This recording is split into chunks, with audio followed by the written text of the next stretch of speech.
There is certainly no shortage of news to discuss, and I am grateful that we've convened two distinguished speakers to share their insights. Before I introduce them, a reminder to please consider following Democratic Majority for Israel on social media. We're on X, Facebook, Instagram, Threads, LinkedIn, and Blue Sky. You can sign up for our news and updates on our website, dmfi.org. If you want to ask a question, submit it through the Q&A feature on your Zoom interface. If you're watching on Facebook, you can enter the comments in the comments section. Now, I'm very pleased to introduce our distinguished speakers for today. Ambassador Daniel Shapiro is currently a distinguished fellow at the Atlantic Council. He was U.S. Ambassador to Israel in the Obama administration. He was the Deputy Assistant Secretary of Defense for the Middle East in the Biden administration. Dan has held several senior policy positions in the State Department, at the National Security Council, and in Congress.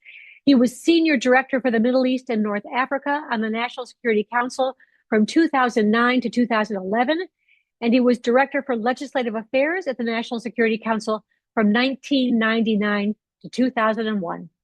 Earlier in his career, he held senior positions with former Senators Bill Nelson and Dianne Feinstein on Capitol Hill. So he certainly has the perspective to help us understand what's going on today. Tal Schneider is the political correspondent for the Times of Israel. She is the former DC correspondent for Mariv Daily, a political blogger who ran her own political blog called The Plog, and a political correspondent for Israel's Globes newspaper. She's also a frequent commentator on Israeli radio and TV stations, and we're always grateful to have her on. Ambassador Shapiro, why don't you start us off with your thoughts on the developments in Iran and the region, and then we'll hear from Tal Schneider. Thank you, Kathy, and thank you to all friends and colleagues at DMFI and for those joining. And it's good to be doing this together with Tal. I think she's still connecting due to some weather issues in Israel, but I look forward to her joining us. She'll have great insights as well. I'll spend most of my time talking about Iran, but obviously we can discuss what's happening in Gaza and other things as well. But I think the news of the day is primarily around Iran. What we are seeing in Iran is certainly the most significant existential threat the Islamic Republic has faced in now its 47-year history. It was probably triggered in the most proximate way by an economic crisis. The fallout of the war over the last 2 years, and particularly the war last June, the 12-day war, of course, many years of sanctions, extraordinary mismanagement and corruption by the Iranian authorities has led the rial to an all-time low. I think it's over a million rial pegged to the dollar. There were electricity and water shortages to the point where people literally could not keep the lights on or the water flowing in Tehran, in the capital. And that's on top of course, years of utterly brutal repression, including many previous rounds of protests. But this recent round of protests that really got underway sort of in late December were intense, and unfortunately in the last few days appear to have been met with extreme state violence. I don't think we know the specific numbers of casualties yet, but even the Iranian government was putting out a figure earlier today of 2,000 protesters killed. If that's their number, the real number is likely to be much higher. And we've seen credible reports from human rights organizations and those helping organize protesters that take the number as high as 12,000 deaths.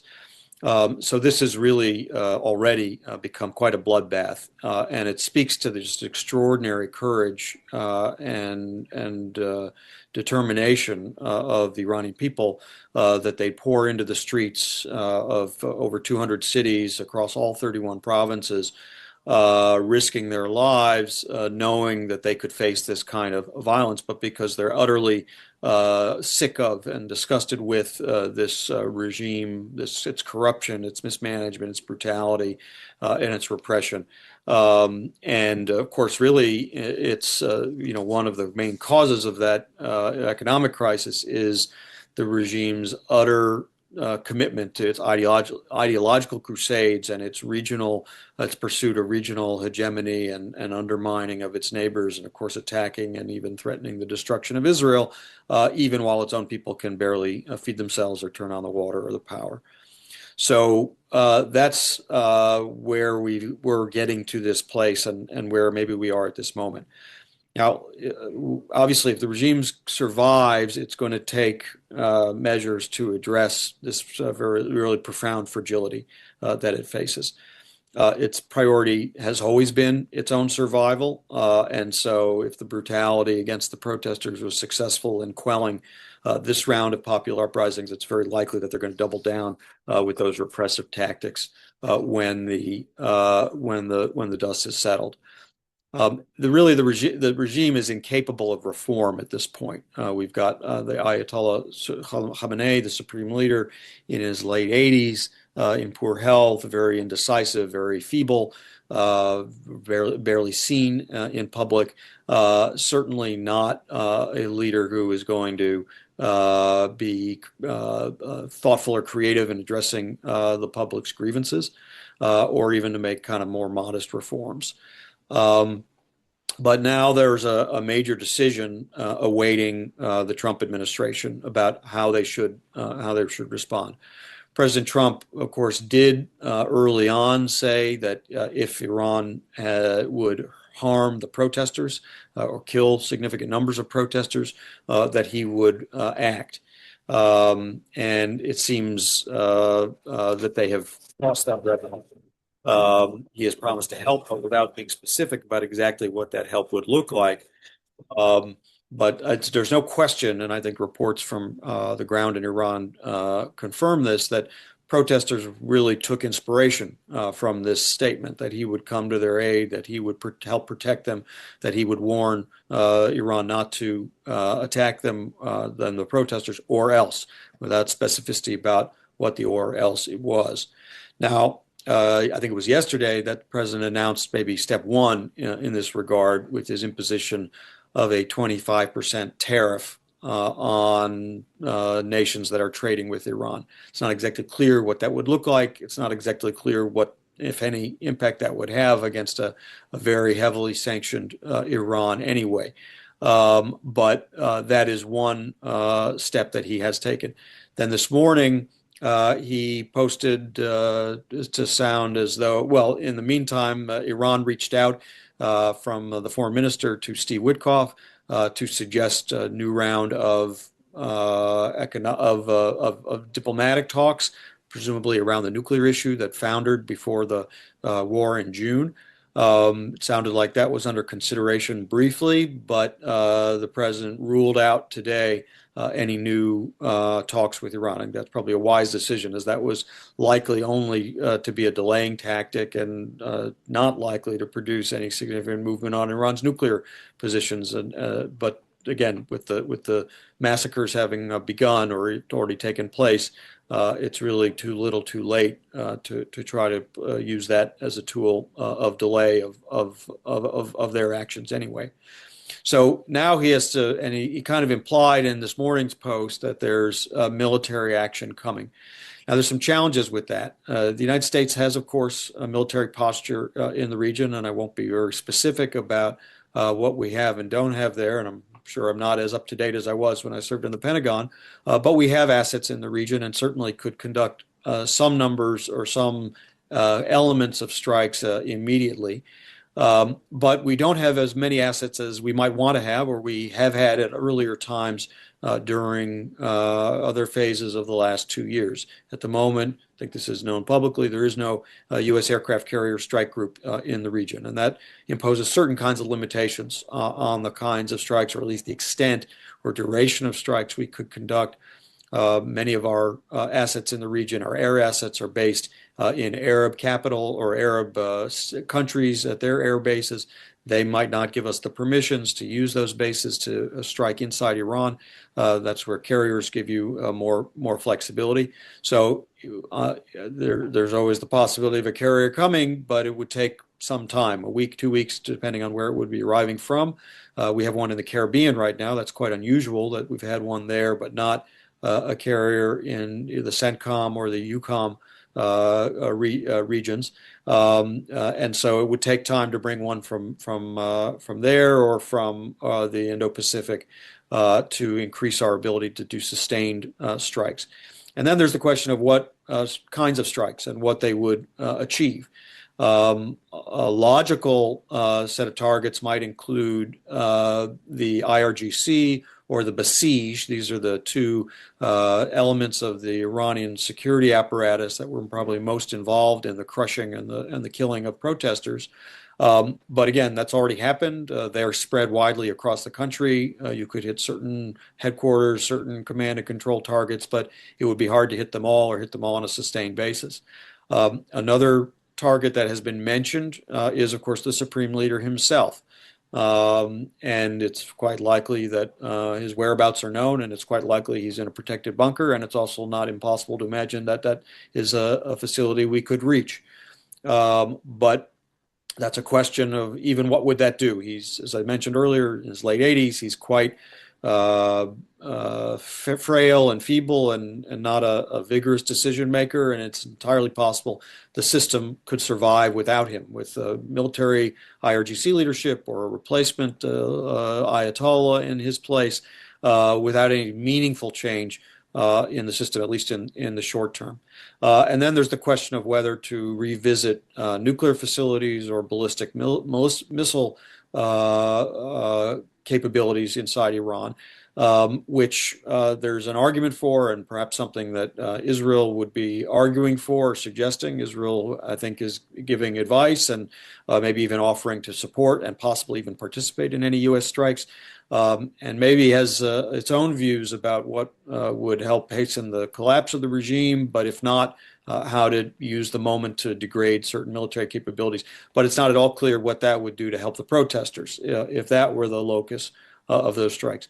So we have the president pretty far out on a limb saying he's going to do something, but I think the options are complicated, not so easy to execute, and of uncertain capability to actually achieve a meaningful result that would affect regime stability or support the protesters. So it's a difficult challenge.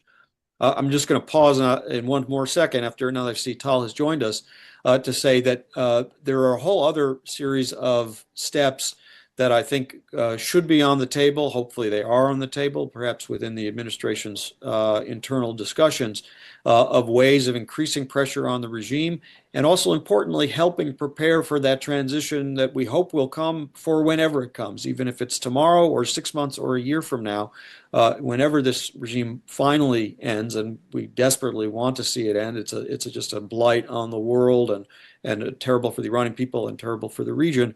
But we don't know when that's coming, but the preparation should begin now. So there's already, in terms of pressures, and I would commend to everybody an excellent article in the New York Times written by Suzanne Maloney, who is an Iran expert with the Brookings Institution, just published a few hours ago, laying out a whole series of ways of pressuring the regime, including cyber operations against critical military capabilities, getting other countries to expel Iranian diplomats and deepen Iran's isolation, seizing Iran's ghost fleet of ships that it uses to export its oil, primarily to China, and then sanctioning those Chinese imports of Iranian oil. identifying and exposing perpetrators of violence, and that's something that can be done with other countries and through the UN and other bodies rather than the United States just doing it on its own, and then helping fund and organize Iran's opposition and prepare for its future governance. That means also collaborating with and consulting with a wide range of Iranian diaspora community leaders. Obviously, Iranian protesters need access to be able to communicate with each other. The internet has been shut down during these last several days, and so there are means of trying to help restore internet connectivity as well to help them. So there's a range of steps short of or alongside kinetic military operations that can and should be part of the administration's strategy to support the Iranian people, to try to help hasten the demise of this regime, and then to help prepare for that transition. I'm going to stop there since Tal has joined us. So thanks, Kathy. Thank you so much, Tal. We did a great intro of you that you would have loved before you arrived. So thank you for being with us. We're so glad you were able to join us. And I turn the floor over to you. First of all, apologies for joining you late. You will not believe it, but we have a stormy weather here, which is unprecedented. It's always summer here. So, finally we get some rain after I think 2 years of really dry winters. We got some rains and winds, and the electricity went down for like 2 hours just before the seminar. So, apologies. Other than that, maybe you have heard we are the Israeli citizen, not all of us, but some of us are getting text messages from the Iranian regime in the last 2 weeks. I am one of those people who gets them because apparently I was, the phone of some of the Israeli leaders were breached, and my phone was at their contact list. So we're getting messages saying, "Get out at midnight and look at the sky, and you will see," or you may approach the closest Iranian embassy next to you. Obviously, we don't have an Iranian embassy here, so it's been kind of weird the way we are watching things from here. Obviously, we had a very, very rough 2 years of war, and one of the major, hardest week was June, the first half of June, from June 12th actually, which we had missiles and rockets coming in everywhere, including in where I live. It really took a toll on the Israeli people, with buildings collapsing and one hospital shattered, and many streets and cars, and things went into flame, and around 31 people lost their lives from those missiles. So I think everybody here in Israel are taking seriously any kind of development that we see from Iran. We basically, according to what we speak with security people in Israel right now, they think that the Iranians are not up to the task of attacking Israel right now because first, they don't have their air defense system. It was all taken off by Israel during the June war, but also before that. And the other reason, of course, is because the troubles inside Iran are not allowing them to really, get out and do and plan an attack on Israel. Having said that, there is definitely a high alert here with the security forces. They are preparing for whatsoever, because they think that if the Iranian regime will go and will get to the edge of something, they may react in sort of an unprecedented, or even I don't want to call it suicidal, but something out of the ordinary, because they if they have no choice or they don't know what to do. So basically there is preparations for everything, but I think the public right now doesn't think that an Iranian attack is approaching. As I said earlier, we've been through three Iranian attacks. One took place on April 24, the second on September 24, I think one day before Rosh Hashanah, and the third one obviously was the 12 days war. All of them I mean, the third was the harshest, but it seems unlikely that it will take place again, those days. Up until Thursday or Wednesday, like a couple of days ago, the Israeli leadership thought that this is another round of demonstrations and you know, it will stop at a certain point, and they did not think it will bring on a regime fall. On Thursday, the Israeli cabinet and the Israeli approach changed, and they started to say that they think this is a bigger change or a bigger event than they thought at first. So they are also now preparing for the possibility of a regime, collapse. Nobody knows what is the meaning of that and how it will be, turned or how it will be evolved. But definitely, it's a huge historic change if something will take place. One more thing, one more note I can tell you is that the cabinet, the prime minister asked all of the Israeli ministers and all of the public officials not to comment publicly on what is going on, what is taking place inside Iran, not to intervene. One of the ministers said something about 10 days ago, and everybody said, keep quiet, don't say anything, just don't get engaged in that because you don't want to give the Iranians the feeling or the narrative that there is Mossad agents walking around, like I read somewhere on the internet.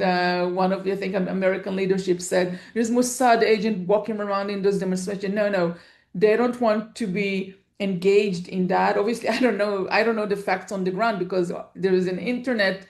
Um, everything is off, so we don't really know.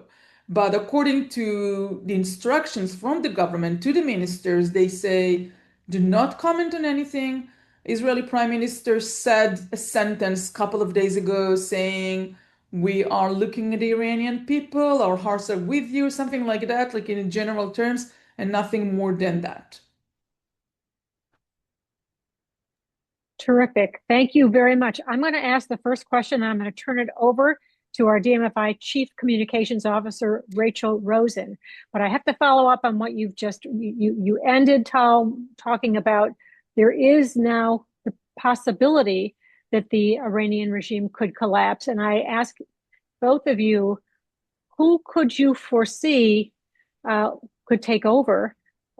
Is there an inspirational leader? Is there a leader that could actually rebuild the government, or would you foresee that somebody who is already over there and is has the same thinking as the current regime might step in and take place?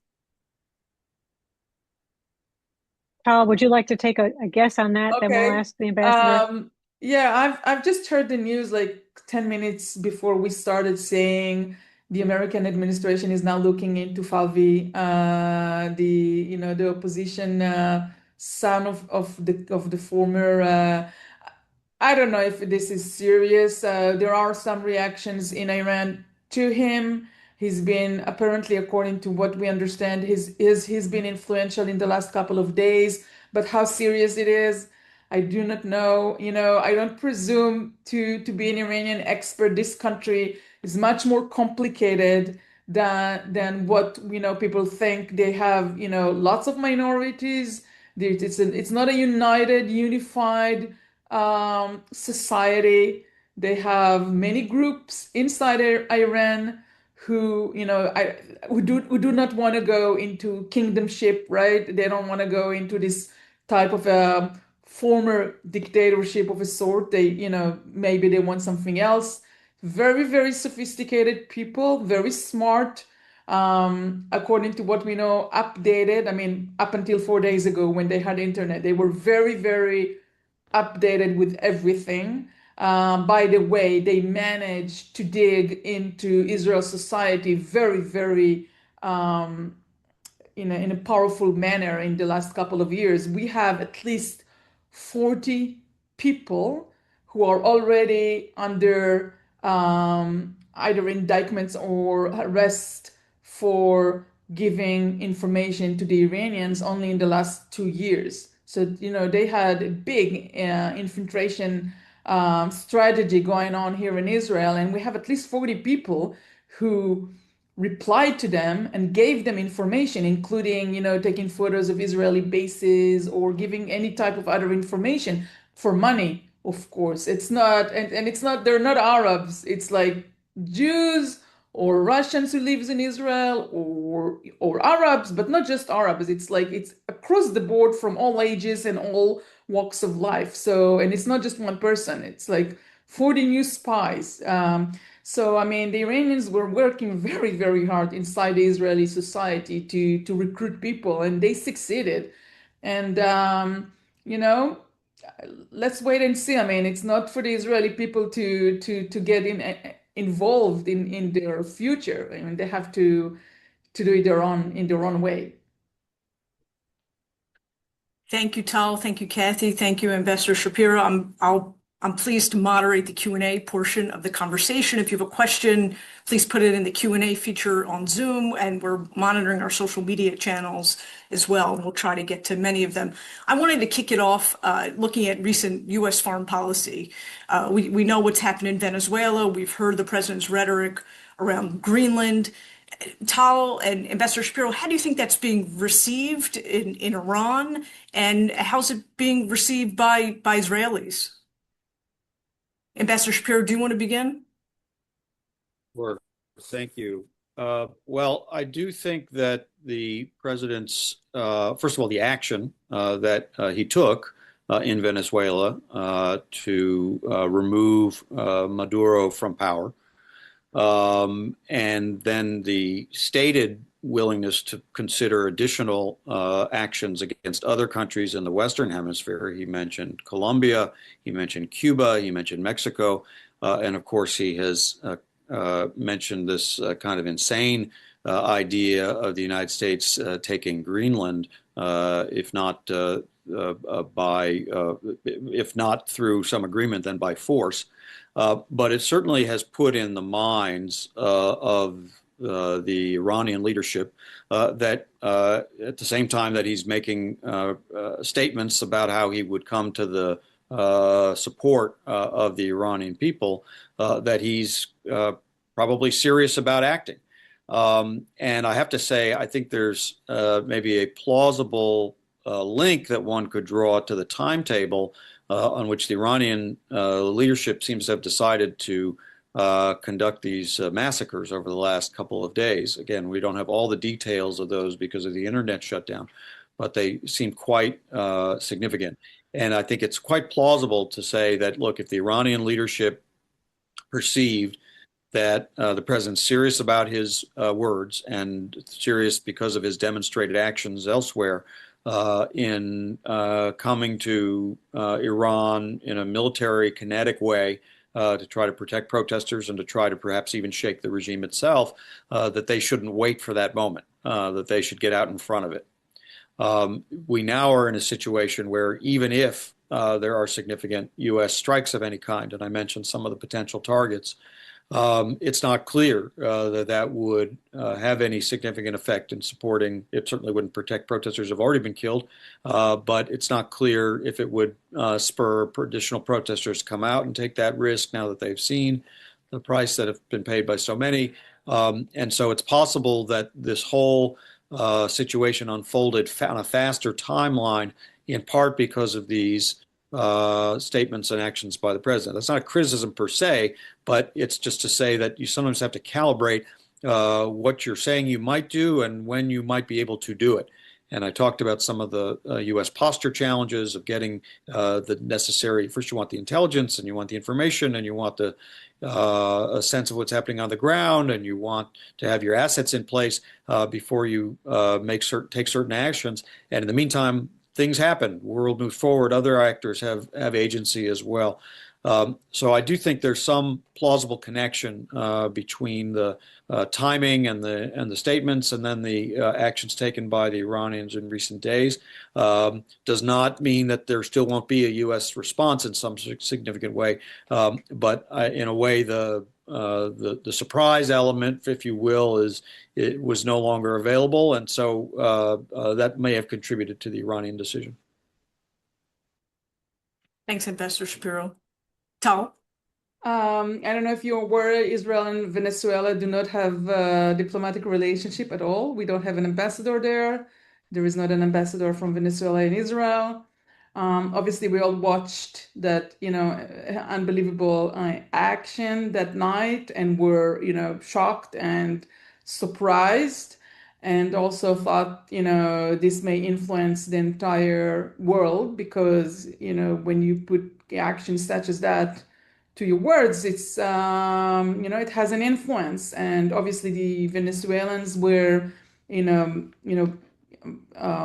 axis connection with the Iranians. So immediately we saw the connection. And I think part of the reason that those demonstrations went on is obviously they watched also, the Iranian people, they watched what's going on in Venezuela, and the implication was very fast. So the connection is from that approach.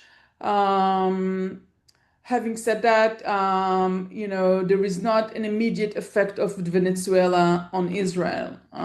As I said, no relationship, even before Maduro, from Chavez time. And, Maduro called Netanyahu the Hitler of our times just recently. So, I mean, again, it was kind of, it was kind of, I would say, surprising, but also kind of scary to watch because I think if you look at Europe, the implication on NATO and Europe, the implications are not great. Even for our interest. I mean, we don't want to see European Union being affected by any type of action on Greenland or the European countries, taking into account that they can be in a dire situation with the United States. This is not good for us, for Israel, I mean.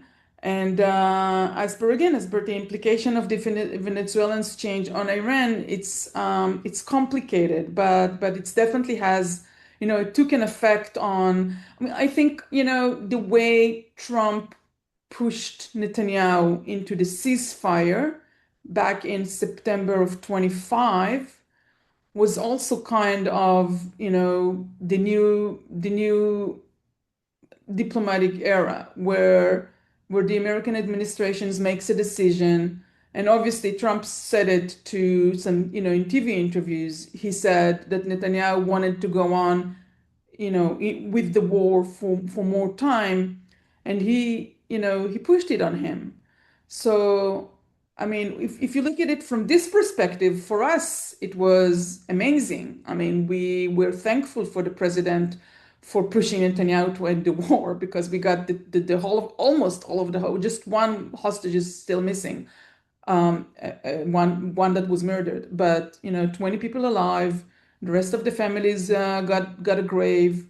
No more soldiers are losing their lives in battle. So I mean, and it was all done by a very pushy administration. So I mean, now when you look at Venezuela and Iran or Greenland, you get to see the other side of this picture where things are done sometimes in a much more aggressive way. And I think the way the war ended here, our war, is part of this new type of aggressive, decision making, if that makes sense to you. Thanks, Tal. And I'm going to get to Gaza in just a minute. Ambassador Shapiro, could you just speak briefly to Iranian influence in Venezuela via proxies or whatnot to provide some context there? Yeah, it's one of the benefits to U.S. interests of having Maduro removed from power is a diminution of Iranian influence in Venezuela.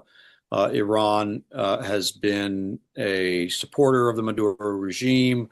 Iran has worked with the Maduro regime to facilitate the entrance of Hezbollah elements into Venezuela and elsewhere in the region. And certainly that gives it a proximity within the Western Hemisphere to be disruptive to U.S. and allied interests and perhaps conduct espionage and the like. I don't know that we've seen evidence of an attack capability against the United States out of Venezuela for Iran or Hezbollah, but certainly that couldn't be ruled out. So breaking that connection is a positive. It obviously also breaks connections between Venezuela and Russia and China to all other competitors or adversaries of the United States. So there are some additional benefits. That doesn't resolve a lot of the remaining questions about Venezuela, where the same Maduro regime minus Maduro continues to rule, but probably without the ability to conduct those relationships, or the notion that the United States is supposed to take over Venezuelan oil or make all decisions about what's going to happen in Venezuela. I think we are a long way from a well-settled and well-considered set of decisions on the next phase in Venezuela, which so far doesn't include, at least to hear the president's words, the restoration of democracy and the putting in place of the properly elected Venezuelan leaders, who certainly have no interest in that we know of in conducting any kind of relationships with Iran, Hezbollah, or anyone of the like. So that would be one way to help sustain that gain. But I don't think we're very far down that road. But at least in the first instance, breaking that tie between Maduro and those adversaries is a positive. Thank you. I'm going to go to some questions now. We have a question from Harriet about Iran. Is there a chance that Russia and China have a hand in shutting down the protests? Is there any involvement in either direction of Saudi Arabia? Ambassador Shapiro, I'll go to you first on that. Well, Russia and China are partners to Iran in different ways, and Russia and Iran have been actively exchanging military capabilities over the last number of years, but particularly intensified during the Russia war invasion of Ukraine, where Russia became quite dependent on Iranian drones and then was willing to provide ballistic missile technology and perhaps other technologies. I'm sure I don't know the full extent. To Iran in exchange. So at least in the broader sense, there is Russian support for Iran's security apparatus and its ability to use that apparatus to crush protest and dissent from its own people. And that probably includes things that help shut down communications, although I'm sure Iran has many of those capabilities on its own. But I think you can consider Russia to be complicit in all Iranian regional and domestic brutal activities, whether it's sponsoring the proxy organizations that conduct terrorist attacks or undermine their neighbors, or whether it's the brutality being exercised against its people. I think China is a bit less directly involved in that sort of activity, although there is Chinese military capability, probably more on the ballistic missile side than more likely anything used domestically. But Iran, of course, is also China is Iran's major customer and purchaser of Iranian oil in violation of international sanctions. This is something I mentioned earlier should be refocused upon, is the seizing of the Iranian ghost fleet of ships that carry those shipments of oil and the sanctioning of those Chinese imports of Iranian oil, because that's the main remaining source of revenue to Iran, even as it's struggling to fulfill any of its governing duties. And President Trump, who announced at the beginning of the administration renewal of his maximum pressure campaign against Iran, never quite got around to really sanctioning those Iranian oil imports to China because of his negotiations with Xi Jinping on a broader economic deal and some other aspects of AI and Taiwan-related considerations. And so that's a tool still available It's going to require some friction in the U.S.-China relationship, but it's one of the best ways of actually putting some economic pressure on the Iranian regime, because that Chinese revenue is pretty much the only stream that the Iranians have. Thanks, Ambassador. Tal, did you want to jump in on that, or? We just, I agree with everything that was said. It's, very correct. I just want to add one more point. The Russian had a pretty strong influence on our region up until a year ago, a little bit more than a year ago, because they were controlling the airspace above Syria. And, this land bridge between Iran, Syria, and Lebanon was also manipulated or controlled by the Russians. And once the Assad regime fell on December of 24, I think, yeah, the Russian lost their regional influence, and the Turkish came into this type of new power hub.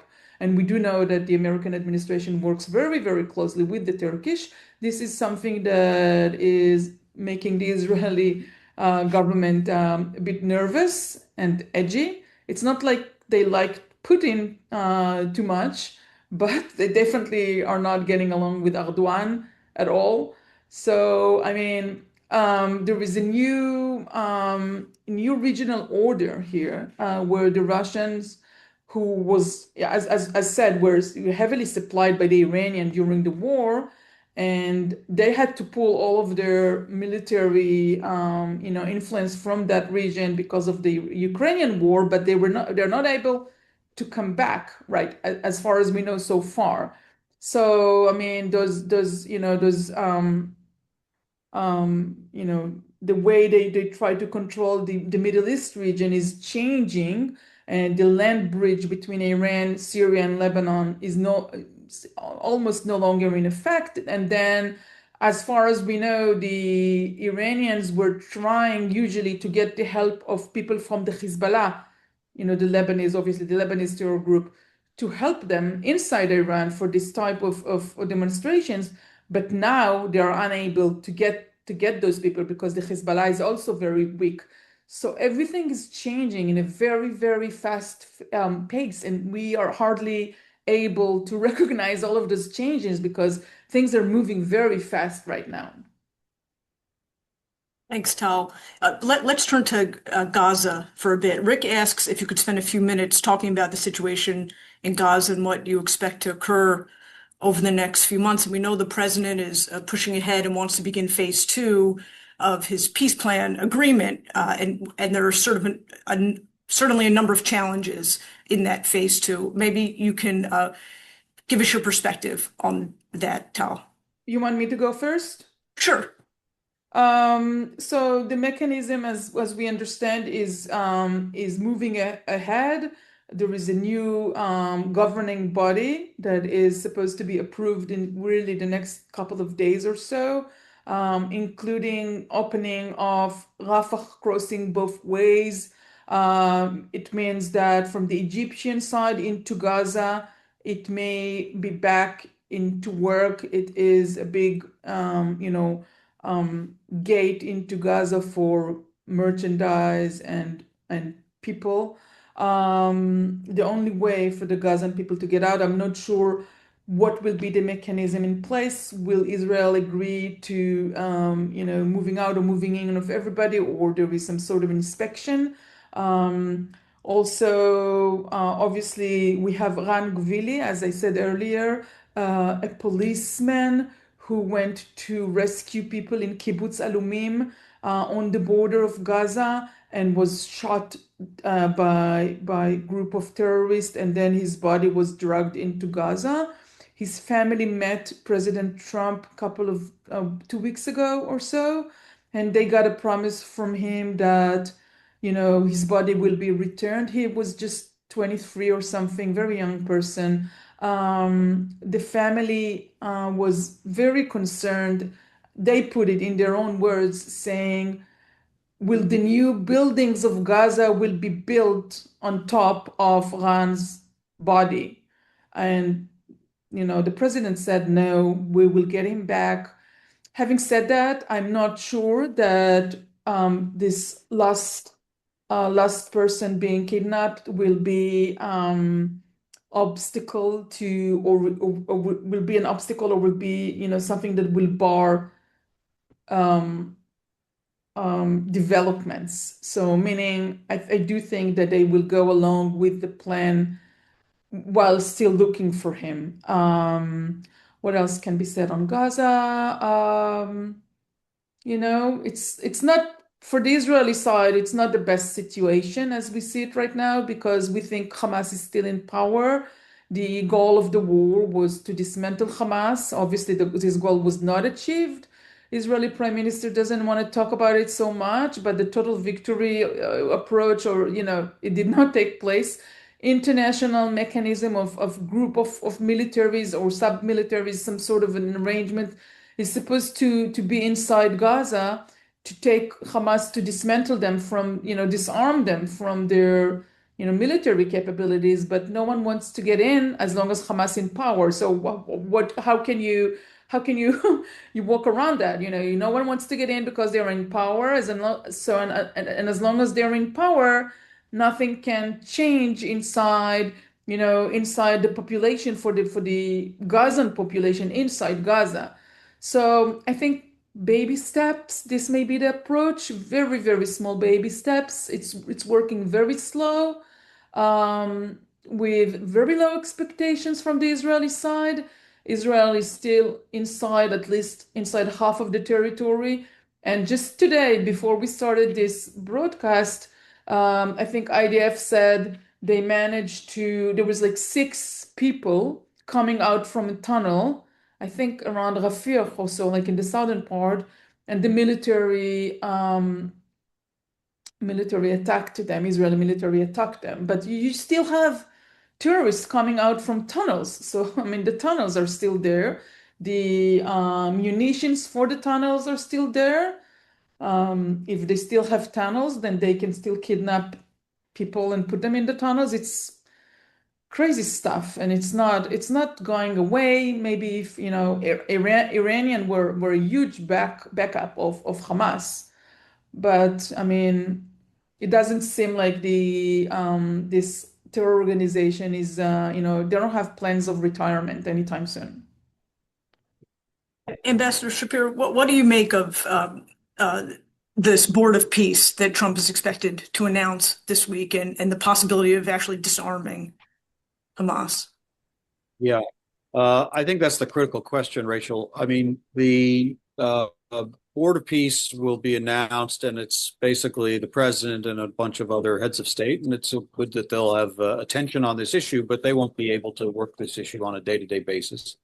They are also expected to announce the appointment of Nikolai Mladenov, former UN official, who's very well respected. He's an excellent diplomat, to kind of manage this transition phase for underneath the Board of Peace later this week. And announce, we believe, the Palestinian Technocratic Committee, people who don't have either Hamas or Fatah affiliations, but are professionals who will also be part of a kind of governing board for Gaza. And those are important steps, but I think Tal is right to call them baby steps. They don't add up to very much on their own. I think the administration's hope is that by generating a little bit of motion on those elements of the 20-point plan, which are not the central elements, but are kind of the umbrella bits under which the real meat and potatoes are supposed to take place on the ground, that they can create some movement on the very important elements on the ground. However, I think what happens on the ground really is derivative, first and foremost, of disarmament. Tal mentioned the existence of tunnels. Of course, they're still there, and there are weapons in those tunnels, as well as the ability to use the tunnels in military ways. That Hamas has actually fired off rockets on 2 occasions in the last week or so. They didn't go very far. They, I think, landed within Gazan territory, but it demonstrates that capability is still there or can be regenerated. And all of the other elements of the 20-point plan, the reconstruction that's supposed to bring a better life to the people of Gaza, and the deployment of an international stabilization force, particularly, and to any kind of role over time for the Palestinian Authority, which the Israeli government still has not agreed to, but within the president's 20-point plan are discussions on a credible pathway to a Palestinian state. None of that is going to happen as long as Hamas continues to present itself as the power in control with the weaponry that really makes decisions on what happens in that 47% of Gaza.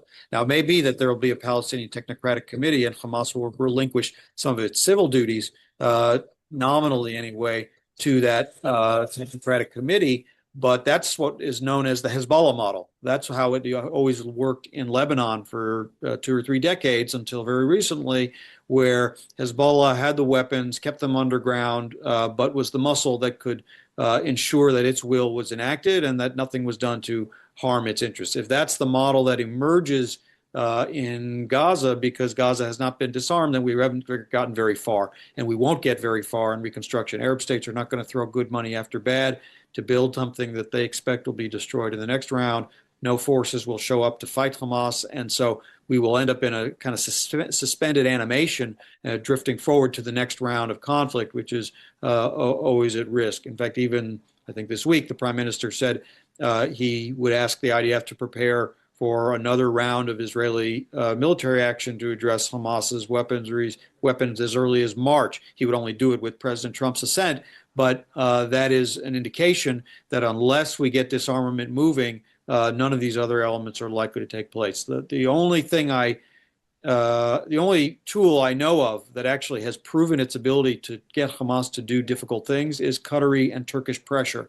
And Qatar and Turkey are only incentivized to pressure Hamas when the United States gives them sufficient pressure or incentives to do so. This is what happened after the strike against Hamas in Doha on September 9th, when the Qataris and the other Gulf states said to President Trump, we don't want the war to come to us, and you don't want it to come to the Gulf, so we need you to pressure Netanyahu to agree to withdraw without Hamas's full defeat. But in exchange, the president got them to pressure Hamas to release all the hostages, which they had refused to do, other than still Ron Gvili. And so that is the, I think, remaining mechanism and tool available to get Hamas to do something that it obviously does not want to do. It does not want to relinquish weapons. It does not want to go into exile.